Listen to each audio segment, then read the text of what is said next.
But then she said, Sapna, you should always have your hand up and never hand your down. And that, I get my goosebumps when I tell this, but that was a moment I realized you have to be always financially independent. You cannot, am I going to sob about things which is happening, or am I going to create an opportunity for myself where I'm asking me something which raised the biggest red flag in me. And then he said, are you planning for a pregnancy? I said,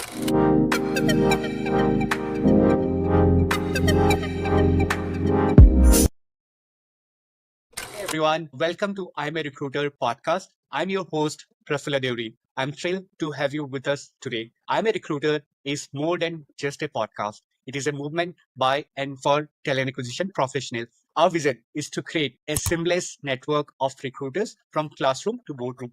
Our mission is to create a collaborative platform that connects, empowers, and TA professionals, providing end-to-end support across talent acquisition landscape. If you're getting any value out of our content, don't forget to hit the like button, subscribe, share, and also let us know what you think in the comment section below. Let's build this community together. So with this, it's time to welcome our guest. Some leaders follow path, others carve their own. Our guest today, Sapna Jhawer, belongs to a second category with over 2 decades of experience in technology, product, business. She has mastered all of building, scaling, driving business even in the most challenging environment.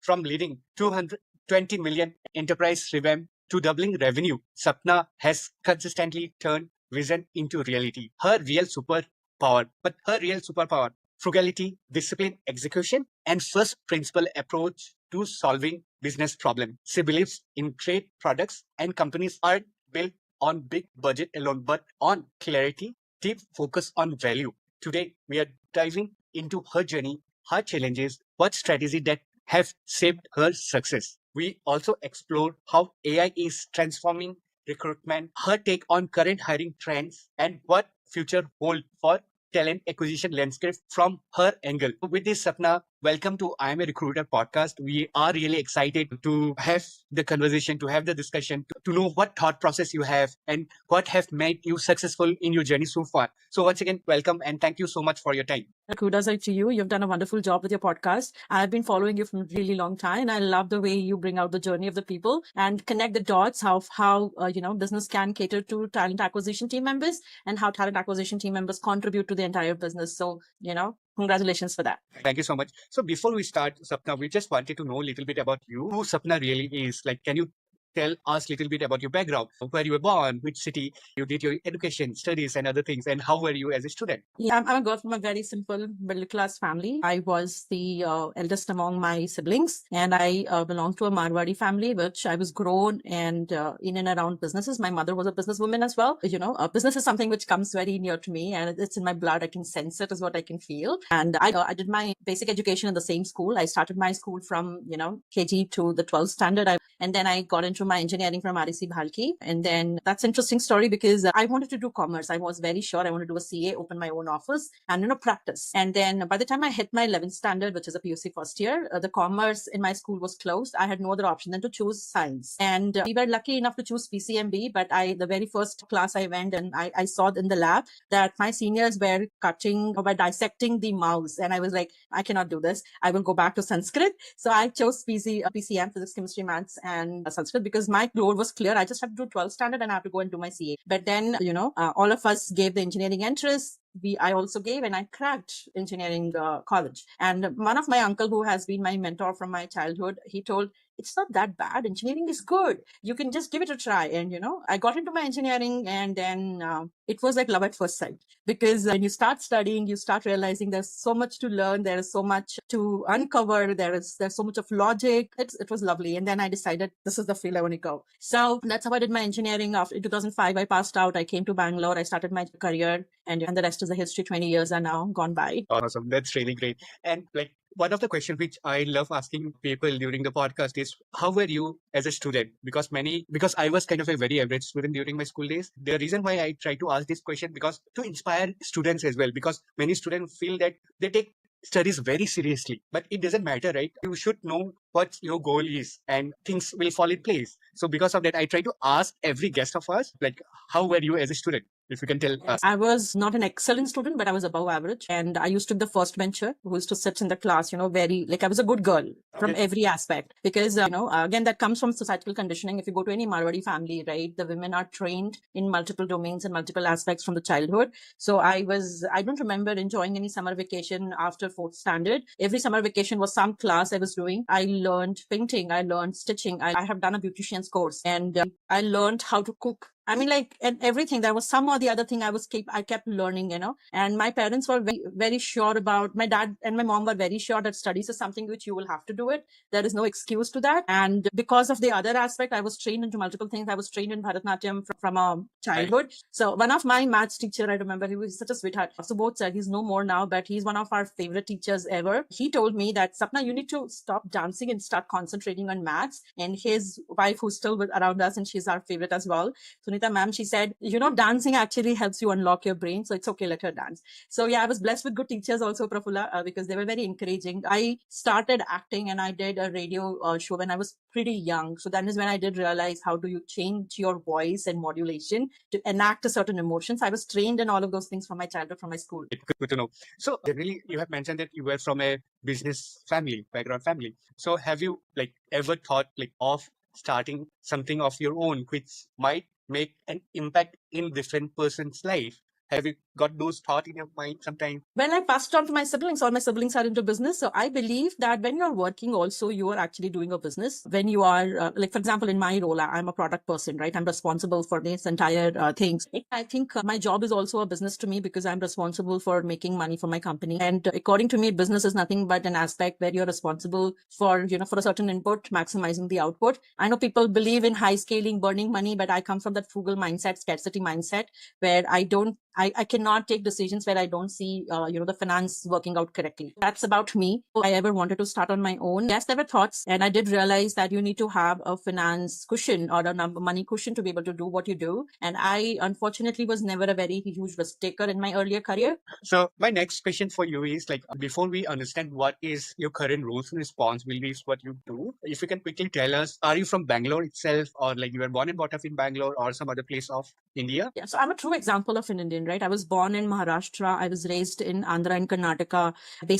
My ancestral roots belong to Rajasthan. I got married to a guy whose ancestral roots are in Rajasthan, but he settled in West Bengal. His mom's side family is in Assam, and all of our relatives are everywhere in India. And I've been in Karnataka for almost 40 years now, not 40 years, 39 years now. So you are a true example of India, I would say. Everywhere you have your roots, connections and everything. Yes, so I can connect one of the angle, Karnataka and Assam. So Assam is my hometown. Then Karnataka, it's been almost 14, 15 years I have been here. So definitely we can connect somehow. Great. Yeah. So can you tell us what you do currently and what kind of business impact you are making? Because I have seen your profile, we have discussed multiple things, but for the audience, they don't know who Sapna is. So if you can quickly brief those as well. Yeah. So I scale businesses by aligning technology, strategy, and people, trying to maximize the profit with whatever we have. And I do that in the capacity of Director of IT Product and Program Management in the organization Curriculum Associates. It's an organization which is 54-year-old, and it's an education technology company and a print publishing company. So we are serving around 14 million students already, and we will be serving much more. So what do I do? So I actually take care of their products, and I take care of the agile transformation department of theirs. So that's about me. And that's what I do in this company. Awesome. Great. Good to know. So you have led a high stake transformation in multiple different organizations as well. So what are some of the most challenging projects you have worked on, and how did you navigate it during those processes or time of challenge? Yeah. So when I was getting coached in project management, when I was doing PMP around 2011-12 prime frame. So one of the trainers whom we had, she had mentioned an example of Delhi Metro, which will remain with me. Where the project manager, before even getting into the particular area was supposed to get the metro after 4 years or 5 years. But this guy used to go back and have mohalla meetings and have those committee meetings to understand what are their pain points, what are the, things, what is their mindset, and, slowly come back and start coaching them on what is expected. It was like over communication, but I believe that helped him achieve certain things very smoothly, and they never had to reroute in those areas and all of that. So that stayed with me as a lesson. So when I started doing a digital transformation for a couple of areas in my previous entities, the biggest thing which stuck to me was, when certain people are doing certain things for a really long time, they believe that's already working, that's the best way to do it. And you come back and you start saying, you know what, this is going to change like this, it's going to be fruitful. And there is nothing tangible you can show because this is something which will happen in future, right? There was a lot of mindset influence and coaching which we had to do as part of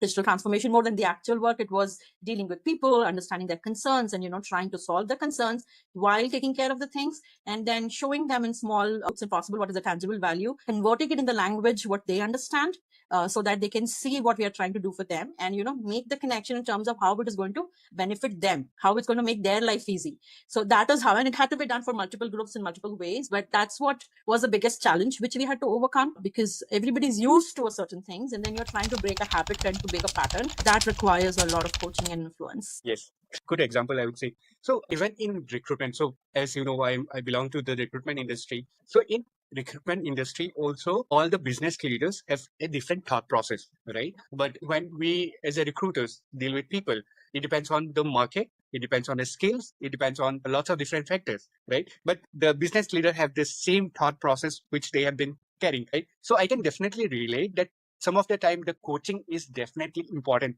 We have to show them some of the intangible things which will happen in future. If we hire some of the good folks in the team, might impact you, right? It might see it is impacting your cost. In longer run, it will help you grow your organization. So one problem which some of the recruiters currently I have met are facing is they feel very difficult convincing or suggesting their stakeholders. Can you help us as a business person, right? How, as a recruiter, we can influence our stakeholders so that they understand the recruitment language as well? Yeah. So I'm going to give you a little analogy, right? Yes, When I was yes, growing yes. up, and my drama teacher, she was amazing, and I was trying to tell, we've been doing this drama of Prahalad, and Yes. the Prahalad series. We were like, why are you trying to change the costumes depending on the kind of people we are trying to showcase it to? And he gave me one particular dialogue saying, so that is something which I always use. So depending on what language the business person understands, as a recruiter, I would highly recommend you guys speak in the same thing. For example, there are certain business people who are dealing with attrition, and that has been a problem for them. So when you actually recruit somebody or you showcase some profiles, you can always contribute or bank upon how the profile journey has been. That person has been consistent in certain companies for certain number of years, and only then that person has come in, and then only that person has changed, and these have been the reasons. Do that background work and then showcase it in that particular way, so that would attract the person's mind or capture the moment, saying, okay, I need this person. And similarly, some person are trying to get person who are, they're not dealing with attrition, they are having a very loyal employee set, and they are not dealing with attrition, but they are always dealing with this thing where they are not getting fresh ideas, they are not able to do the innovation which they're requiring, and they're desperately needing for that. In that case, if I'm a talent acquisition person, I would consistently keep in touch with my business to understand what exactly they're dealing with, and then showcase in that particular angle that this profile has done a certain kind of innovation in their previous lives, and that is how they would be able to get the fresh ideas into the company. So depending on what kind of, it is just not about the technical skill set anymore, it is also about the soft skill, it is also about the culture, it is also about the perspective, what the candidate is going to bring in to our team or the company for that matter. So that is how I would have done if I were a TA, and that is how my TAs are doing with me, saying they understand what exactly we are looking for, and they are able to get those profiles right for us, especially when you're trying to scale teams, right? In my previous 3 lives of my organizations, I have been part of the very early set of employees who are trying to build the teams. So, we've been very closely working with the recruitment teams to be able to get the right profiling, right branding, and getting the right set of people to be able to understand what exactly the culture we want to build, how exactly we want to shape the entire community of our employees, and how we want to take the business to the next level. Yes, great. I definitely agree with all the points which you have taken. Again, like the recruiters sometimes have to talk the business language as well, right? Because without understanding their pain point, we can't provide them the solution, right? So we have to first understand, then try to connect that dots with the solution, which might solve the problem. Great, awesome. So we have seen that you have been quite successful in your journey, but was there any moment in your life where you felt like nothing has been happening? Because there are many recruiters, many founders we have been talking in and around, many diverse female entrepreneur, or let's say female recruiters we have been inviting to our podcast. So they talk about their different challenges, different motivation factor, different issues. I also wanted to understand what have fired you to grow in your career to get the success what you have achieved so far. Yeah. So multiple aspects, right, Prafulla? I think from the childhood, because I grew up in the era of 90s where being a boy in the family was mandatory, not like my parents were something like my parents were very proud of us. They were very proud that we have such amazing girls and everybody else. But in and around, people keep talking about stuff like, you have to have a bhaiya, you have to have a brother and all of that thing. So I had taken it upon me thinking, I'm the guy of the family. I don't care what others think, but I have to achieve. I have to show to the world that my parents, the way they, are proud of us, they deserve to be proud of us. That kind of feeling was there from my childhood. Again, nothing to do with my family, nothing to do with anybody in specific. It was just the era, the kind of films we used to watch, the kind of serials used to happen, everything. It was a very societal conditioning. So that fire was there from the childhood. And I remember it very precisely. So witnessing one of the family situation where my hubby was not working and my brother was working. It was my cousin brother. And for one moment, he said, you don't have to buy this. And she said, like, I have not bought this from like really long time. I need to buy a certain item. And then he said, no, that's it. And I was a very emotionally sensitive child and very emotionally intelligent, I believe, because I was able to read her face that she was sad and she was not saying anything, but she was sad. And I came back and I shared this with my mom, and my mom said this to me. I remember a very specific thing, it was like my house was greenish color paint where a fan was running at a very slow speed. And I came back and I cried and I told it to my mom. And my mom said, she heard me and she said, everything is all right and everything and good. She bought that thing for my bhabhi. And then she came back and she told me, what is the moral of the story for this? And I didn't realize what she was talking about. But then she said, Sapna, you should always have your hand up and never hand your down.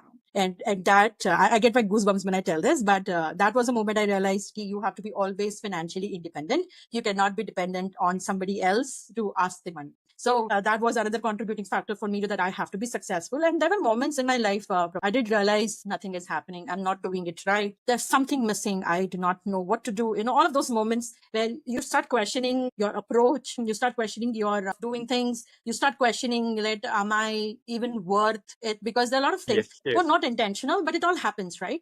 And then the very next moment, all of these triggering factors come in that you have to have your hand up and you need to figure out a solution. There were a lot of people in this world who don't even have that position as what you have, don't even have that exposure what you have, don't even have things to say or to speak or to eat or do whatever. You have that, take it as a blessing, have that gratitude and see what is the way you can get out of this, you can get out of the situation and see how can you turn around. It is all about the mindset, Prafulla. If you at that moment realize you can either give in and say nothing's going to happen and exist at that moment, or you go back and you look at mirror and you say, this is what it is and you can do it. And then the things start turning upon. You start manifesting it. You start saying this will happen and it will automatically start happening. Yes, I totally agree.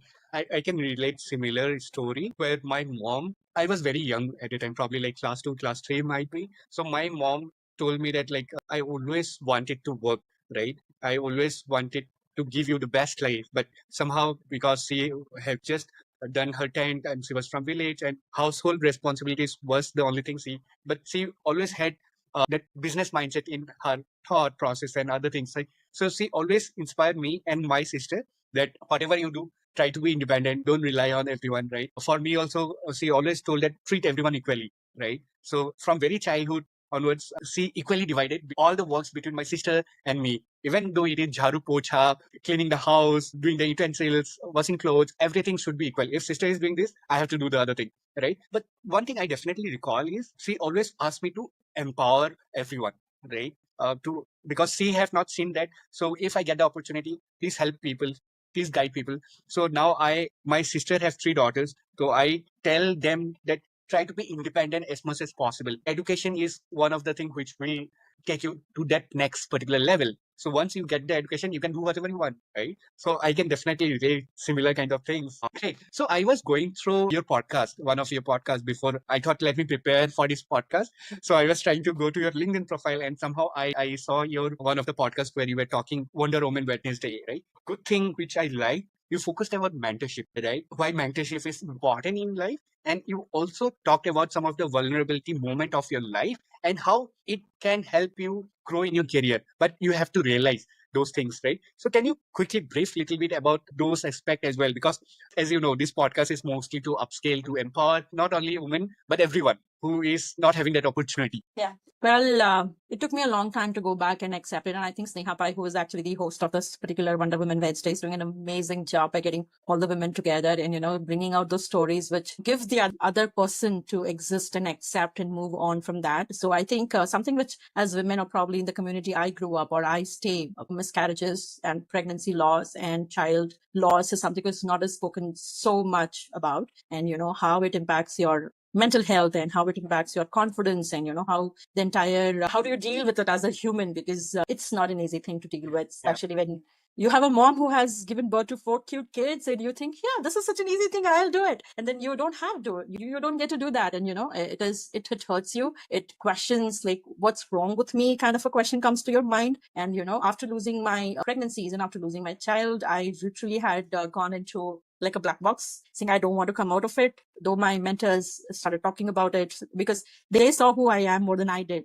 So I think sometimes in life, people who see you are your lighthouse, where you go back and you reach out to them when you really need them. I've been very lucky to have such kind of amazing persons in my life, Prafula, and I'm blessed that I have such kind of nice people in my life. So when I was going through this, when I had gone to my black box, and my husband really tried getting me out. He was successful at such a moment, but I was not coming out fully. And then my mentor reached out to me, and and then she spoke to me, and that vulnerable moment I opened up to her, and I said, something is wrong with me. Why everybody is doing this and I'm not able to do it? It was such a vulnerable moment between two women who, to connect upon certain thing. I cannot express in my words what was that moment, but and then she said to me, saying, I understand your pain, but what are you going to do about it? There's something similar as my mom told me. What's the moral of the story? So what is the moral of the story? Like, yes, this has happened. Now, what are you learning out of it? And what are you going to do? And I think when I went back and I, did dwell upon this entire situation and said, what am I going to do? Am I a person who's going to be sitting and sobbing and crying about it? Or I'm going to accept my emotions, accept what has happened, and then move out of it. Correct? And it's not easy. I'm telling it very frankly right now, but it took me years to do this, Prafula, and I came out of it. And I think one moment when I was talking to somebody in my transportation services, which we used to take from my previous company, we were talking about it, and I mentioned that, I'm lucky that my dad was working for Cement Factory, which was the Aditya Birla company. And if he wouldn't have done that, I would have been married by the age of 18. I would have had kids, and, I would have been doing this. I think what Mr. Aditya Birla, by opening a company and providing jobs to people, did is he did a generational impact, because my dad worked. He educated us. I'm working. I'm educating everybody else around me. So just by opening one job, he was able to make, 3, 4, 5 generations impact. Kumar Mangalam Birla and his family, wherever you are, be blessed. That really changed my thought process, saying, am I going to sob about things that is happening, or am I going to create an opportunity for myself where I'm able to cater to have a, generational impact? So that became my professional aspiration statement that, I'm going to go and make the company grow X, creating those jobs and making those families thrive and survive, and create the generational impact. Yes. So one of the things which I can relate, not everyone talk about, like, I think now people have started opening up, talking about mental health, talking about depressions and other things as well. So when you were talking about your moment, I was also back of the mind, I also had similar kind of moment, right? So during my MBA days, there were some issues with my family. My mom and dad were kind of in the process of separation, and it impacted this child for sure, right? So it somehow impacted me. And similar time, I was also going through some kind of breakups. I was young. So all those moments put together, it was impacted me very badly on the mental health and other things. So same like you, I was stuck with a very small room. I don't want feel like coming out of my room. Whatever I do, I just sleep around. I don't want to eat. I don't want to go. I don't want to talk to people. I was just around that particular small room. Same like you, a black box kind of thing. So at the time, I was not knowing what was going on with me. I was not able to sleep. My roommates used to tell that I was doing sleepwalking as well. And somehow, whenever people sleep, I used to go to the terrace. I used to just sit there in quietly in some corner for hours of time, right? So, but somehow, because of God grace or whatever, a thought process came to my mind to write a diary, right? And I started writing diary. As a boy, it's sometimes very difficult for us to express our thought out, right? We can't share the things what's going on in our mind. So somehow, because of that diary, I felt so relief. I wrote everything, whatever is going on in my mind, all the breakups, the family stuff, what I'm feeling, how I am feeling, everything. And somehow that particular moment, I realized that it can be very difficult for everyone, the mental health, the depression. And now if I look back, hey, I think I have gone through this phase and I was not knowing that I was in a state of depression, right? But clearly when people talk around, it's good to hear. And similarly, like you were quite brave that you were able to talk to a mentor, and definitely having a mentor and talking to people help a lot to clear your thoughts out, right? If you hold back to your thought process or if you don't share things, it doesn't give you any result, right? You are just stuck to your past, right? If you want to move ahead, you have to share, you have to let go those feelings, right? किसी ने मुझे बोला था कि अगर आपके हाथ ऐसे बन रहेगा, and other thing which also helped me is from very childhood I had that feeling. I was from a Catholic school, so there they taught us some of the proverbs during the school days in the moral science: help others and God will help you somehow. And that stuck to my mind for a very long time. Now whenever I get chance, I try to help people without knowing that I want something from them or something. I just try to help people, right? And somehow those things have helped me to get out of those moments, I would say. But definitely, those are definitely a difficult moment. And thanks for sharing. Well, I hope I empower whoever is listening and going through really bad and tough phase and going through any kind of loss. It's not easy to deal with, but there's the sun outside, and this moment will also pass by. Yeah. You have to just get your resilience up.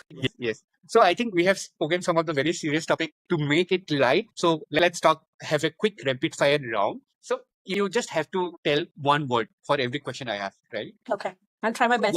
Yeah. So one word to describe yourself. Passionate. Okay. Any movie star you follow the most? Not as such, but I love Ayushmann Khurrana and Shah Rukh Khan. A leader you admire the most?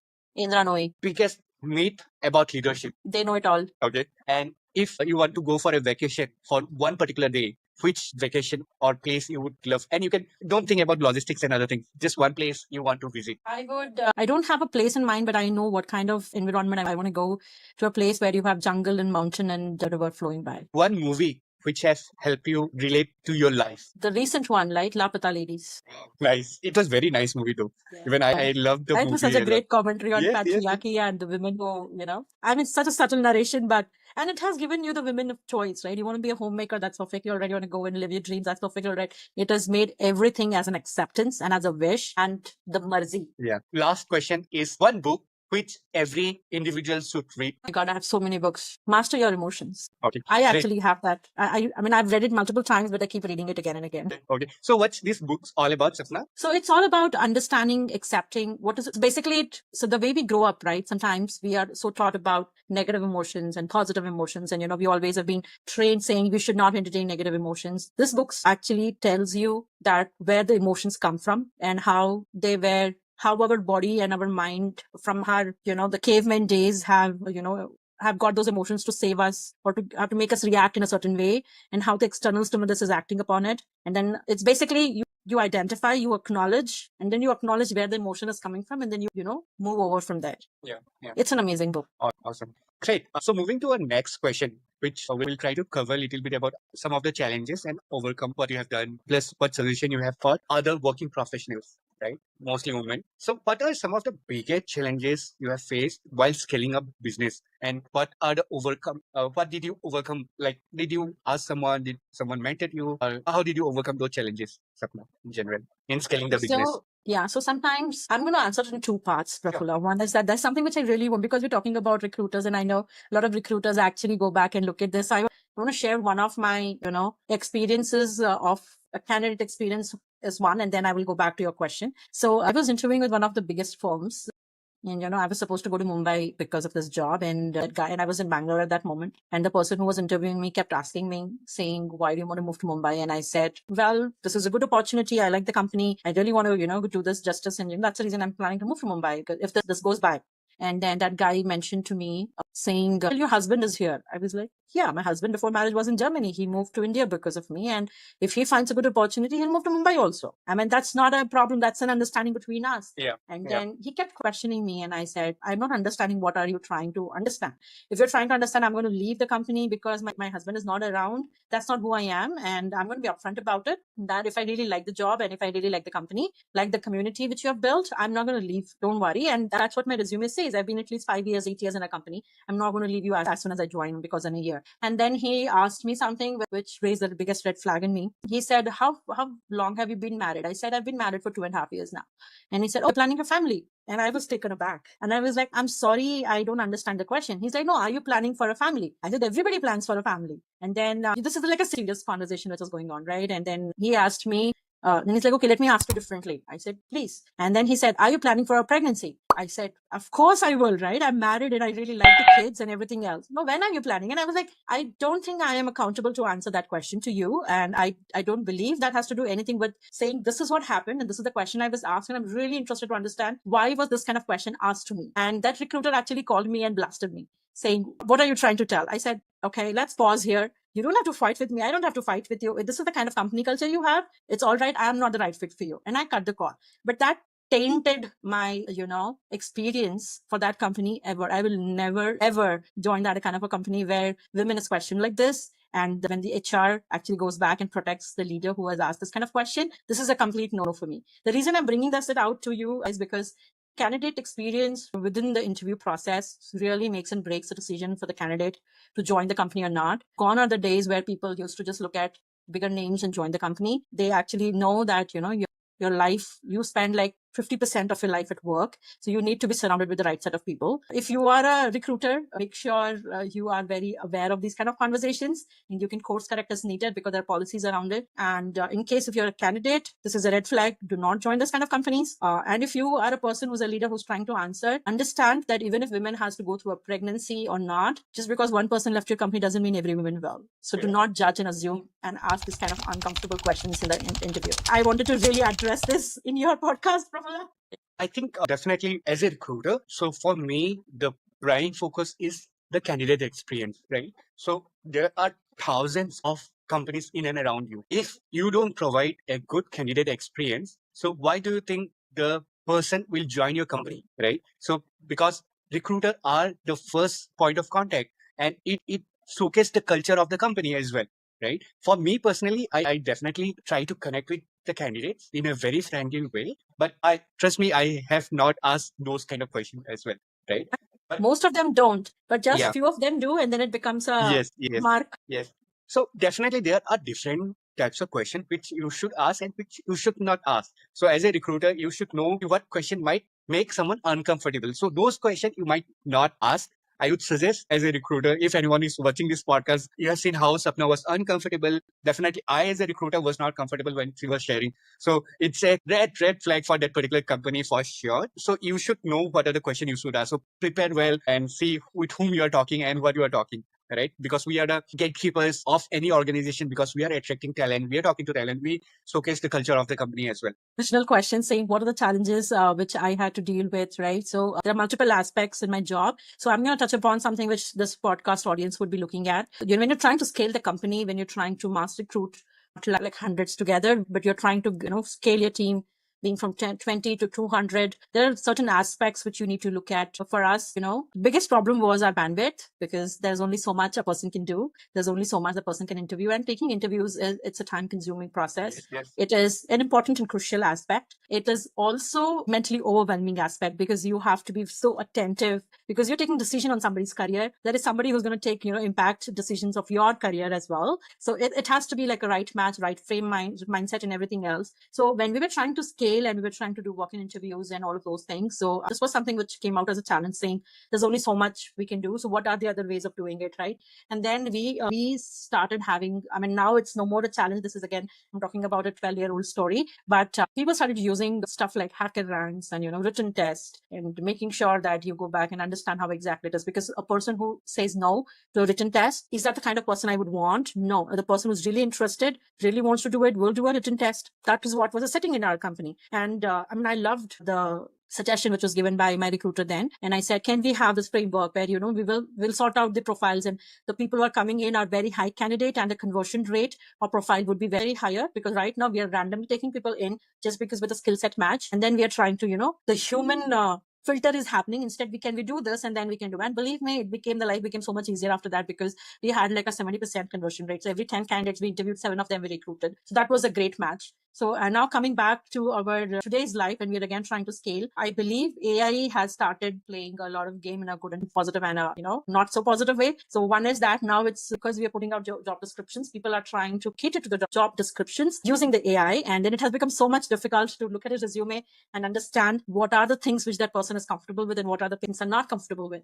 So now filtering has become a problem. So it is more of AI versus AI rather than actual team. Now, having said that, I think what my company recruiters have done is an amazing interesting job is like they have started using tools. This company also did this. They have started using tools in screening and profiling, and they started using tools in the candidates. They have started. There are basic set of questions which we as business had given our recruiters, saying only the proficiency level on a certain area or certain skill set is about certain thing. You go back and you do it. We had even given questions saying it's like a very specific answer that person has to give you. Only then we will be going ahead and choosing that person. Out of 100, the cut down would be 50. By the time they enter the the test, it would be around 20. By the time they come to us, it would be 10, and the conversion is automatically going up. So now we are not no more reviewing 100 profiles to get to a 7 number. We are just reviewing 10 profiles, or we are just reviewing 10 candidates or screening 10 candidates to get to a 7 number. So that has been a huge improvement. I think TA community has been very adaptive as well. They are also adapting AI. They are also utilizing generative AI for multiple use cases, and getting the profile conversion has been great. We are getting the right candidates. So Yeah. did I answer the challenge? Did I Yes, answer how we yes. adopted and how the solution part of it? Yes, you have rightly answered it very nicely, which is relatable to the recruiters. So I believe it was a great answer. So again, like as a recruiter, we are also trying to adapt to the technology, to AI and stuff. So if you see in every phase of recruitment, AI is coming into picture now, right? Starting from job description, if you want to create a job description, you have AI. If you want to create a resume, you have AI. Now, the assessments were there, like you have mentioned HackerRank and HackerRank. But now, if you see AI has been involved as well in the assessment part also, right? Yes. So for taking interviews, listing profile, now AI has been doing lots of good things. But again, what we have been hearing it some or the other way, people are finding ways to go through this process as well, right? So again, it's not very easy way, but again, sometimes it's by looking at resume, you can't identify whether the person have done those kind of things or not till the time you interview the person as well, because people have lots of crazy ideas to do stuffs in and around AI as well, right? So those are one of the challenges which the recruiter are still facing and figuring things out, because we just see the resume, it looks very promising. When you talk, you understand, like again, like sometimes what people have do, they ask some of their friends to talk as well. So when we talk, we don't know whether that is a person or not, right? When you ask people to come down to face, then generally we understand that it is the real person. Moving to our next question, right? What advice you have for anyone to be successful in their career? Specifically, if you can relate that to the recruiter, that will be definitely a good answer, because this podcast will be mostly viewed by the recruiters. So over to you, Sapna. Yeah, so I have seen some amazing talent acquisition specialists in my career, and I've come across and I've learned so much from them in terms of, analysis and, understanding all of those things. So the challenge which I had seen is like, because a lot of people do not do the day-to-day work, what business does. So a lot of time, the language becomes an issue. Language is not like an English language or a Spanish language. I'm talking about the language which the stakeholders of the business people understand. So probably learning that and then catering the kind of resumes they need, not only from the technical aspect of it, but from the soft skill aspect, from the mindset aspect as well, would be a great thing. And my advice would be understand, if you're working for a product company, understand what kind of product you're catering to, understand what kind of domain you're catering to, understand what your product, how it is making a difference to the world, and, understand which specific business stakeholder or what kind of specific business you're catering to. So if you are able to crack this combination, nobody can beat you and you will grow, 100x. Yes. And as a business leader, you also have mentioned that you love some of the recruiters. So can you also tell us what are some of the things which the recruiters have done, which you felt good compared to some of the recruiters which have not done? Oh yeah, I have list of them. But I'll tell you one thing. So earlier what used to happen is whenever I was trying to recruit for my team, I used to get on an email or in a tool like 20, 30 profiles, and I used to review them and then give my remarks, and then you go back, and then just to be like a churn of things. So one of my previous company, I named Subaya actually, but we will call him Subu because of love. And he said, Sapna, let's try something different. And I said, okay, I'm up. I'm a game for that. And then he came back, he booked a conference room, and he opened his laptop, he opened Naukri.com, and he said, what are the skill sets which are important for you? And he did this, and he just started typing that, and then plus this. And then he said, okay, what are the most, like, if you have this, it's an advantage, but if you don't have, it's okay. He started asking me those questions, though I had written everything in the JD, but he started asking those questions. He started doing the real-time search. And instead of going through an entire thing, churn, we started sitting together and shortlisting profiles, and then used to call them up, do the understanding, make them go through the process, and, give me saying that this actually saved so much of his and my time. And the sourcing of profiles was so solid that the recruitment part became so much easier. And then he also knew exactly what I'm talking about, right? Because there was, when you write and do certain things, yes, that's a good way of doing it, but there is always a human interpretation which happens, which could be different than the actual intent. But if you're talking in real time, this becomes so much easier. So having that kind of, for me, I don't know how many people, maybe majority of them do that, but for me that was a great thing which happened with me, because we were able to cut down almost like 50% of our turnaround time because of this small activity of half an hour. Yes, I definitely agree, right? Because sometimes even though you write good things, people might interpret in a different way, because it depends on multiple different factors as well, like what the person is understanding, right? What kind of mood that person is. If it is in hurry, he might read in hurry, right? So the environment matters, the way of reading matters, like the understanding matters, what kind of things he perceives, that matters, right? But when you are sitting together in a room and trying to do, or let's say in a call as well, if you take the hiring manager or the business team and do the sourcing together, you are trying to solve together the problem, right? It becomes much more easy, and there is a constant communication happening. In email, it might delay the process as well. So good to know, Sapna. Thanks for sharing your feedback. Great. Okay. So I think we are almost on a time. So with the interest of time, just one last question. So why do you think we should have a community, right? Because we are trying to build a talent acquisition community. So you might have seen your own product management or project management related community. So why do you think community is important in the growth of an individual, and how an individual can also contribute to the community? So I'm going to give you a very relatable example, Prafulla. We all as Indians have either been part of joint families or have been growing up in joint families or have seen joint families. And, though that has its own advantages and disadvantages, one thing which has come in very handy is when somebody's in need, there's always somebody else available. Like if I'm in a nuclear family, I only have my mom and dad. But if I'm in a joint family, I have my chacha, tau, masi, mama, whatever, right? Everybody else available to be able to speak to them. Similarly, when you are in a part of community, everything becomes so much easier. For example, I'm trying to source, but I do not know where. I'm not getting the right profile. I go back and speak in my community. If somebody else has experienced certain things and they have solved it, you don't have to, again, take those 10 steps to solve the problem. Somebody's already on step 10, they'll share it with you, right? That is something which is amazing.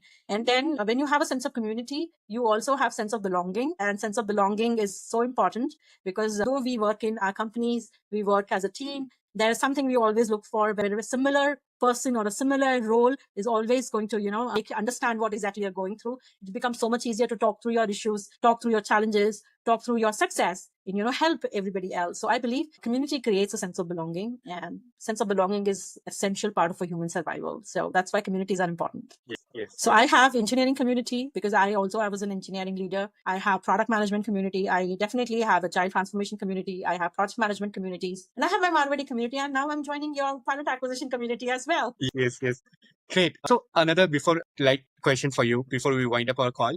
So I was also, as you have already know, that before preparing for the podcast, I was also going through your LinkedIn profile to understand different things about you. So I saw one of the photo of you where you were near a bike. So do you ride bike, and how was your experience? Because it was a cool photo I was seeing. So when did you ride? How did you learn? Well, I started learning by motorbike after I got married, and it was more of me and my husband are very competitive with each other. So he said, "Aise nahi ho payega," and I was like, "Mere se kaise nahi hoega? I'll do it." And that's his way of making sure I start learning and doing new things. And then he taught me, and then I started learning it. And then we did the tour from Bangalore to the entire Kerala and Tamil Nadu on the trip in the first 5 years of our marriage. That was the first trip, and that is when I think I started really enjoying it. But after my medical issues, I had to now let go. So from past 2-3 years, I've not done that, but I really enjoy the amazing scenes and scenarios and everything else what you go through. And when you're riding a bike on your own, you learn self-dependency, and you learn independence at the same time. Yes. From that particular picture, what I can sense, definitely it's a confident, you are bold. It's also proof that we are equal.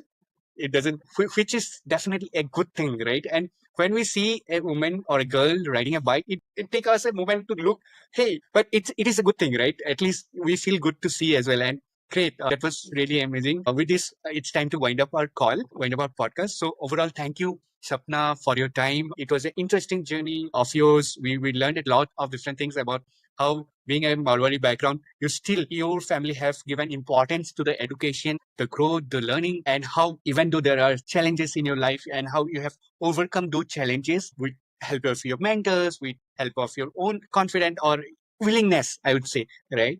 Plus how you have been also partnering with different recruiters, right? How you are trying to solve some of the business cases as well. because human capital is also important factor of any business to be successful. The most important factor, Prafulla, we might have 100% strategy. We might have the amazing technology, but if you don't have the right people, it's not going to work. Yes. People are the most important aspect of any business. Yes. So with this, Sapna, thank you so much for sharing about you and your journey. I was like, even one of the time I had goosebumps for you were talking about your life and all. So it was really interesting. And it also helped me open up as a host to share my stories as well, my mom details as well. So thank you so much for your time, Sapna. It was lovely talking to you. Looking forward for more insightful discussion in future. So once again, thank you. The pleasure was mine, Prafulla. It was great. I've been, fan following your podcast. I've been hearing amazing stories. You're doing a good job. It's not about, it's not about who is singing or what is happening or not. It's about taking that one seat, one thought, one human, and you are making an impact. That's all matters. Just I'm trying to learn different things because when I started, I was not very confident talking. Even though I am a recruiter, people assume that I'm very confident talking to people, talking to camera and other things. But initially when I started, I was very nervous, very shy. So I have still kept my first video recording in YouTube just to remember that, hey, I was not good, but it's still okay. We have started something, right? And now if I see there has been a journey and I have improved my confidence level, I'm not so shy. I feel good enough to talk to people as well. So, but overall, thank you so much for your time, Sapna. Thank you for sharing your life with me. Thank you for sharing your, moments with me. It's not easy for, I've been surrounded with guys. Believe me, it's not easy for them to open up and talk. So you are talking about your personal life. You are very empowered, Prafulla.